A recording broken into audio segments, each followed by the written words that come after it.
I love to risk it for the biscuit, but sometimes I'd rather play it safe than sorry. The early rounds of your fantasy football draft just isn't a time to take too much risk. There is nothing wrong with playing it safe and taking some calculated risks, but this strategy is something I've used for over 20 years, and by the looks of it, it's worked out pretty well. But when it comes to the running back position in fantasy football, you better believe that I am looking for those safe studs to anchor my fantasy football team.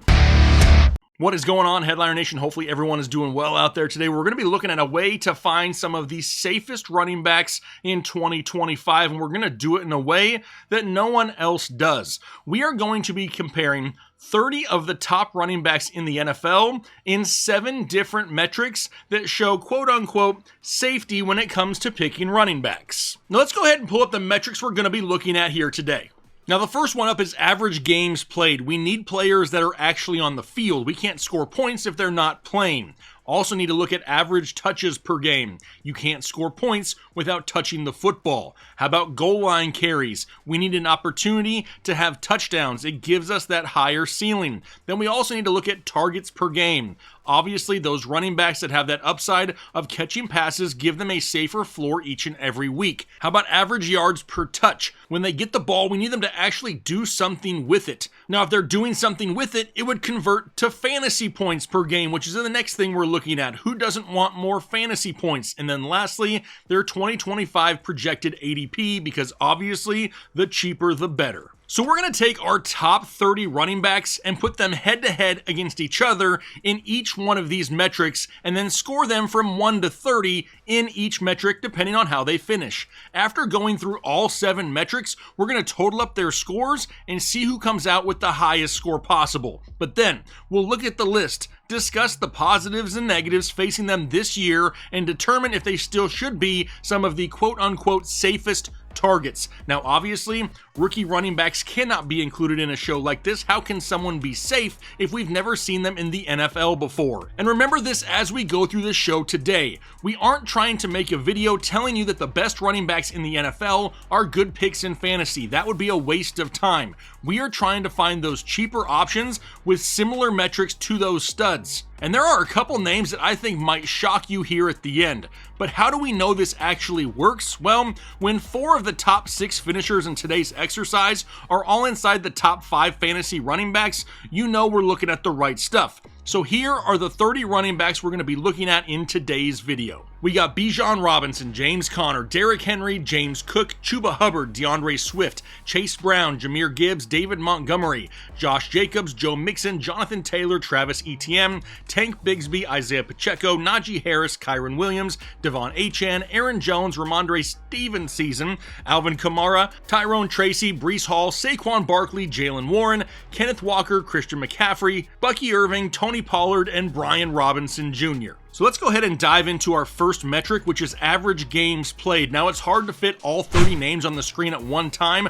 Without making the font so small, it would be impossible to read. So I'm going to show you the top 20 finishers here for each metric. So like I mentioned, let's start off with average games played. Right here at the top, we got a handful of guys at 17. Bijan Robinson, Derrick Henry, Najee Harris, Tyrone Tracy, and Bucky Irving. Now, we know that Derrick Henry stayed durable. Najee Harris hasn't missed a game in his career yet. Bijan Robinson been a stud early on. And then young guys like Tyrone Tracy and Bucky Irving don't have a very large sample size, but still played all 17. Then we got guys like James Cook, DeAndre Swift, Tank Bigsby, Breece Hall, and Tony Pollard sitting at 16.5, followed by Chuba Hubbard, Jahmyr Gibbs, Travis Etienne, and Jalen Warren sitting at 16. And honestly, 16 is what I prefer. I really don't want to have a guy missing multiple games each and every year. Now, obviously, when you got a guy like Joe Mixon or Josh Jacobs, Saquon Barkley sitting right there at 15 and a half, not a big difference, but I'm trying to find guys that don't miss games very often. Then we round out the top 20 with James Conner, Brian Robinson Jr.,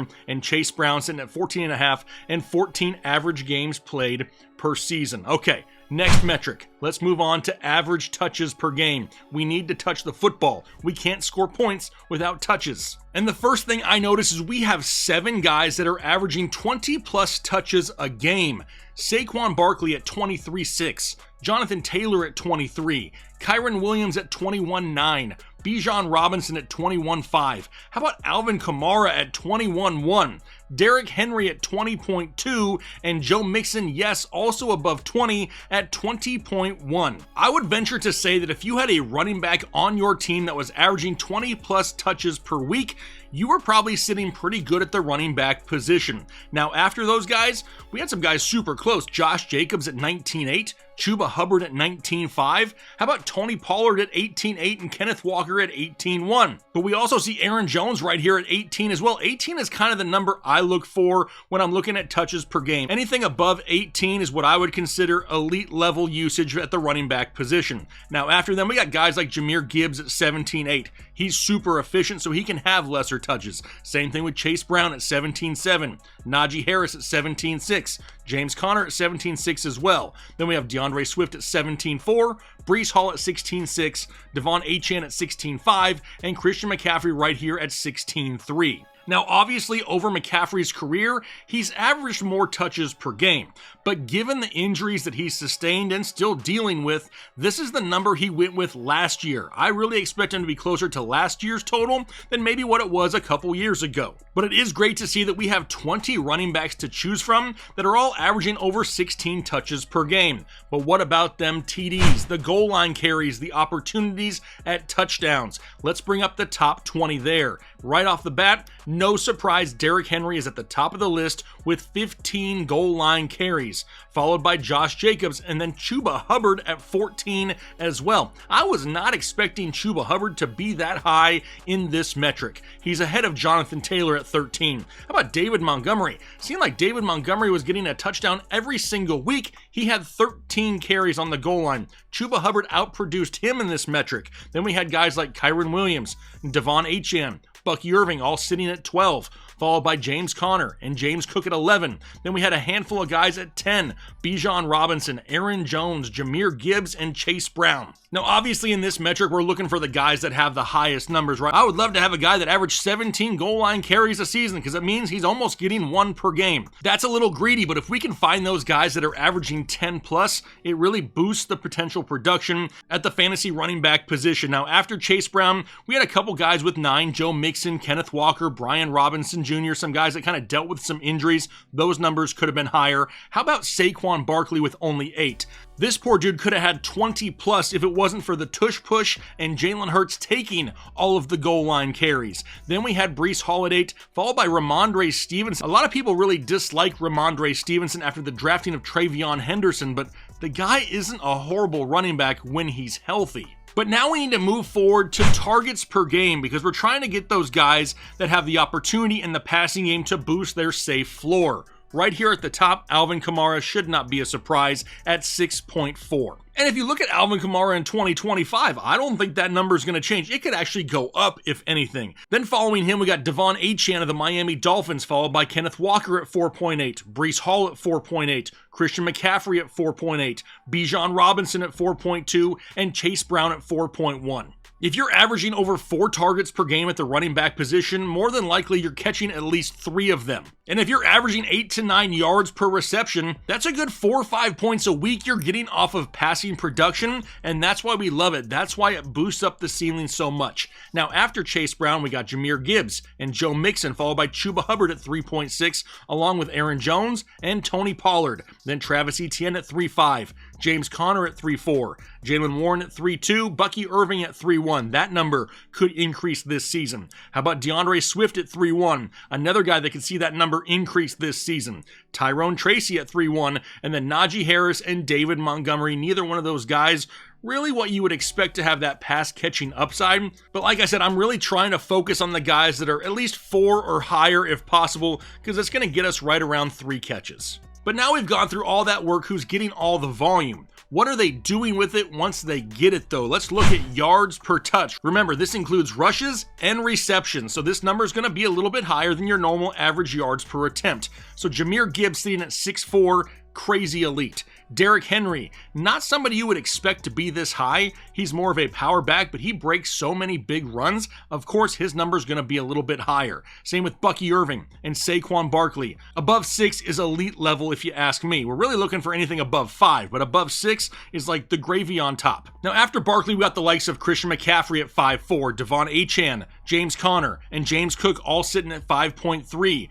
Bijan Robinson, Jaylen Warren sitting at 5'2", followed by Breece Hall and Aaron Jones at 5'1", and then Alvin Kamara, David Montgomery, and Josh Jacobs sitting at 5 yards per touch. And remember, like I just said, 5 yards and over is really what we want in this metric. It was really surprising to me to see guys like Jonathan Taylor and Chase Brown under 5 yards per touch when looking at this metric. It just seems like they were more explosive than that, but obviously the numbers don't lie. So now we found guys that are on the field and getting touches and turning it into yardage. How does that translate to fantasy points per game though? When we pull that up, we got Saquon Barkley right here at the top at 21.2. Obviously he's coming off a massive year. Followed by Jahmyr Gibbs at 19.8, Derrick Henry at 19.2, Bijan Robinson at 18.3, Jonathan Taylor at 16.8, Alvin Kamara at 16.5, Josh Jacobs at 16.2, Joe Mixon at 15.9, Kyren Williams at 15.9, followed by James Cook at 15.7, Devon Achane at 15.3. That right there is the biggest takeaway for me in this metric. We have 1, 2, 3, 4, 5, 6, 7, 8, 9, 10, 11 running backs that averaged over 15 fantasy points per game. If you can get that, you are going to be one happy camper in fantasy football. Now, there were a few guys that weren't far off. Chuba Hubbard at 14.7, David Montgomery at 14.6, James Conner and Kenneth Walker both at 14.4, Chase Brown at 14.3. That number could be higher if he had a bigger role at the very start of the season. How about Breece Hall at 13.3, Bucky Irving at 13, Aaron Jones at 12.7, and DeAndre Swift at 11.4. Now, obviously, more times than not, we're not going to end up with two guys that are averaging 16 fantasy points per game at the running back position on our roster. But if we can get one of these higher end guys and still pair them with somebody who's averaging 11, 12 plus, it's going to give us a great opportunity to win weekly. But it all comes down to price, right? Obviously, some of these guys are high priced on draft day, and you already know that. So let's go ahead and bring up their current 2025 projected ADP. And here we have the cheapest guys on top. Tank Bigsby, currently the RB 41. Ramondre Stevenson at the RB 37, followed by Travis Etienne at the RB 34. Najee Harris at the RB 33. Tyrone Tracy at the RB 32, followed by Jaylen Warren at RB 31. Then Brian Robinson Jr., followed by Isaiah Pacheco and Tony Pollard. Aaron Jones at the RB 24. After him, it's DeAndre Swift at RB 22. Now we're starting to get into those top 20 running backs in drafts. We got David Montgomery at RB 21. James Conner at RB 19, Mixon at RB 18, followed by Chuba Hubbard. Alvin Kamara at RB 16 screams great value. We've seen his name at the top of a lot of metrics here so far today. Then we got Kenneth Walker at RB 15, James Cook at RB 14, Breece Hall at RB 13, and Chase Brown at RB 12. Now, before we get into the final standings, if you're looking for even more info so you can just absolutely dominate 2025,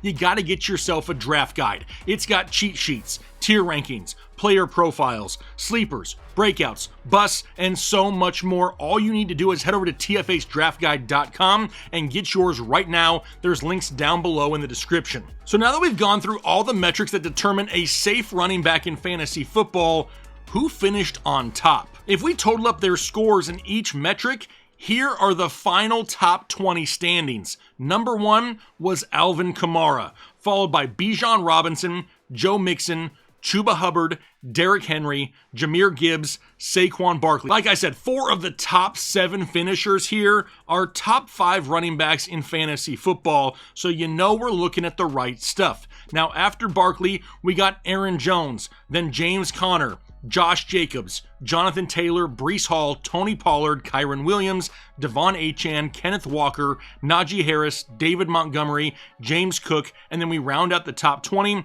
with Chase Brown. Which now brings us to 2025. So we need to start narrowing this list down a little bit based off of a couple different things. The first one, do we have any players on a new team or any players that have a potential role change on their offense? Now, we only have one running back on this list that has changed teams. It's Najee Harris. He has moved on from Pittsburgh to LA. Being that he's now in a new offense in a split backfield, we can't call him quote unquote safe. Then we also have Joe Mixon.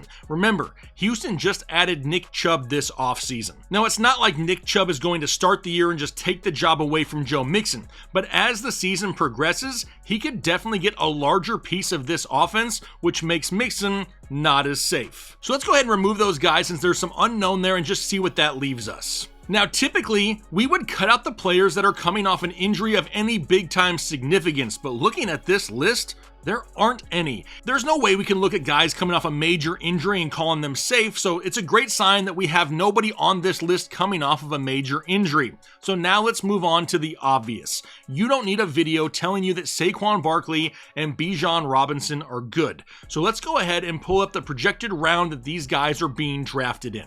We see Kamara in the 4th, Bijan in the 1st, Chuba in the 4th, Henry in the 2nd, Jahmyr Gibbs in the 1st, Saquon in the 1st, Aaron Jones in the 6th, followed by James Conner in the 5th, Josh Jacobs in the 2nd, JT in the 2nd, Breece in the 3rd, Pollard in the 6th, Kyren Williams in the 3rd round, Devon Achane in the 2nd, Kenneth Walker in the 4th, David Montgomery in the 5th, James Cook in the 4th, and Chase Brown in the 3rd. So because you don't need to be told that players drafted inside the first 2 rounds are good, let's go ahead and remove all the guys with an ADP inside the first 2 rounds. That leaves us Alvin Kamara, Chuba Hubbard, Aaron Jones, James Conner, Breece Hall, Tony Pollard, Kyren Williams, Kenneth Walker, David Montgomery, James Cook, and Chase Brown. So the question becomes this: do we think these guys have a chance at being safe in 2025? Let's go through each one of them. At the top, it's Alvin Kamara, and once again, he's discounted. He has a new offensive-minded head coach in Kellen Moore, and the passing game will rely heavily on checkdowns because this is the worst quarterback room in the NFL. I think Alvin Kamara has a great opportunity to be safe once again for where he's being drafted. How about Chuba Hubbard? Carolina brought in Rico Dowdle, but Hubbard is in line for the bulk of the work on a team that looked much improved to close out 2024. I wouldn't say he's the safest on this list, but very deserving of being on here. How about Aaron Jones? He just had the quietest 1,500 total yard season ever, and now everyone only cares about Jordan Mason. The question is this: how good is Jordan Mason, or is he just another San Francisco running back that was successful in their type of offense? Don't forget, it's pretty much plug and play in San Francisco.